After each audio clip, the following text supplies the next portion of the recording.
Hi అండి, నమస్తే. Welcome to Nivedita's kitchen. ముందుగా మన ఛానల్ని సబ్స్క్రైబ్ చేసుకొని వాళ్ళు ఎవరైనా ఉన్నట్లయితే నివేదితాస్ కిచెన్ ఛానల్ని సబ్స్క్రైబ్ చేసుకోండి. ఈరోజు ఈ వీడియోలో చెగోడీలు ఎలా చేయాలో చూపించబోతున్నానండి. పిల్లలైతే ఇష్టంగా తింటూ ఉంటారు కదా. మరి ఈ చెకోడీలని ఇంట్లోనే హెల్దీగా బియ్యం పిండితో ఎలా చేయాలో చూపిస్తున్నానండి. ప్రాసెస్ అయితే చాలా సింపుల్, టేస్ట్ కూడా సూపర్గా ఉంటాయి, క్రిస్పీగా. మరి నేను చెప్పే ప్రాసెస్లో చేయండి, మీకు పర్ఫెక్ట్గా వస్తాయి. ముందుగా దానికోసం స్టవ్ ఆన్ చేసి ఒక ప్యాన్ పెట్టుకొని అందులోకి 1 కప్పు వాటర్ వేసుకోవాలి. 1/2 టీ స్పూన్ వాము, టేస్ట్కి సరిపడా సాల్ట్, 1/2 టీ స్పూన్ పసుపు అనేది కలర్ కోసం అండి.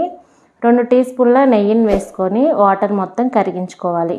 ఇక్కడ మనము బియ్యం పిండి ఎంత క్వాంటిటీ తీసుకుంటున్నామో అంతే క్వాంటిటీ వాటర్ తీసుకోవాలి. ఇక్కడ నేను 1 కప్పు బియ్యం పిండికి 1 కప్పు వాటర్ తీసుకుంటున్నాను, కరెక్ట్గా సరిపోతుంది. చూసారా, వాటర్ మరుగుతున్నాయి. ఇప్పుడు ఇందులోకి బియ్యం పిండిని వేసుకోవాలి. బియ్యం పిండి వేసుకున్న తర్వాత వాటర్లో మొత్తం బాగా ఇలా కలుపుకోవాలి స్పూన్ తోటి. ఇలా చక్కగా కలుపుకున్న తర్వాత మొత్తం కలిపేసుకున్నాక మూత పెట్టేసి ఒక 5 నిమిషాలు పక్కన పెట్టేసుకోవాలి. 5 నిమిషాల తర్వాత ఒక మిక్సింగ్ బౌల్లోకి తీసుకొని, పిండి అనేది వేడిగానే ఉండాలండి, చల్లగా ఉండకూడదు, గోరువెచ్చగా ఉండాలి. అప్పుడే చెకోడీలు అనేవి పర్ఫెక్ట్గా వస్తాయి. పిండి అనేది వేడిగా ఉంటుంది కదా, అప్పుడు పిండిని కలపాలంటే చెయ్యి కాలుతుంది. అందుకని పక్కన ఒక గిన్నెలో కొద్దిగా వాటర్ పెట్టేసుకొని ఇలా చెయ్యిని తడుపుకుంటూ మధ్య మధ్యలో పిండిని సాఫ్ట్ పిండిలాగా కలుపుకోవాలి.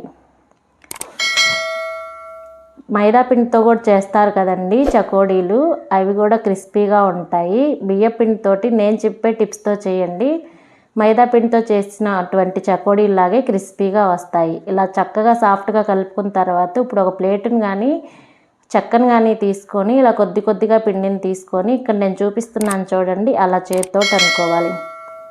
మనం చక్రాలు చేసేటువంటి గిద్దలో కానీ చేసేస్తే ఈ చెకోడీలు అనేవి విరిగిపోతాయండి, అంత పర్ఫెక్ట్గా రావు. అందుకని ఇలా చేతితోటి అనుకోండి, ఈజీగా వస్తాయి. ఇలా అనుకున్న తర్వాత మధ్యలో వేలు పెట్టేసి ఇలా చుట్టేస్తే సరిపోతుంది. చూసారా ఎంత పర్ఫెక్ట్గా వచ్చిందో చెకోడీ అనేది.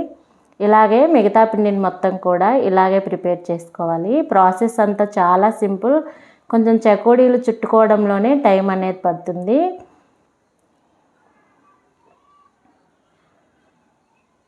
ఇలా నేను చూపించే విధంగా మిగతా పిండిని మొత్తం కూడా ప్రిపేర్ చేసుకొని ఒక ప్లేట్లోకి పెట్టేసుకోవాలి.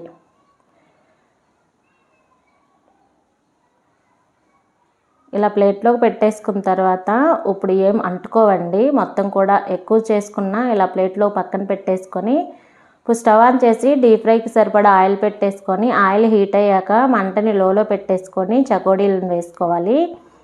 ఒక 2 నిమిషాలు కదపొద్దండి. 2 నిమిషాల తర్వాత ఇలా ఒక గరిటెని పెట్టేసి అటు ఇటు తిప్పుకుంటూ ఈవెన్గా ఫ్రై చేసుకోవాలి. మంటని మీడియంలో పెట్టేసుకొని వెంటనే తిప్పేయడం వలన చెకోడీలు అనేవి విరిగిపోతాయి. అందుకని 2 నిమిషాల తర్వాత ఇలా అటు ఇటు తిప్పుకుంటూ ఫ్రై చేసుకోండి. మంచి గోల్డెన్ కలర్ వచ్చేంతవరకు ఫ్రై చేసుకోవాలి. చూసారా, చెకోడీలు అనేవి చక్కగా ఫ్రై అయిపోయాయి. ఇలా జాలెడ్ గడ్డలోకి తీసుకొని పైకి కింది కంటే ఎక్స్ట్రా ఆయిల్ అయిన ఉన్న పోతుందన్నమాట. ఇలాగే మిగతా చెకోడీలన్నీ కూడా ప్రిపేర్ చేసుకుంటే సరిపోతుంది. ఎంతో టేస్ట్ అయినటువంటి చెకోడీలు అనేవి రెడీ అయిపోయాయి. మరి మీకు ఈ వీడియో నచ్చినట్లయితే లైక్ చేయండి, మీ ఫ్రెండ్స్కి రిలేటివ్కి షేర్ చేయండి. నివేదితాస్ కిచెన్ ఛానల్ని సబ్స్క్రైబ్ చేసుకోండి, పక్కనే ఉన్న గంటని కొట్టేయండి మరి.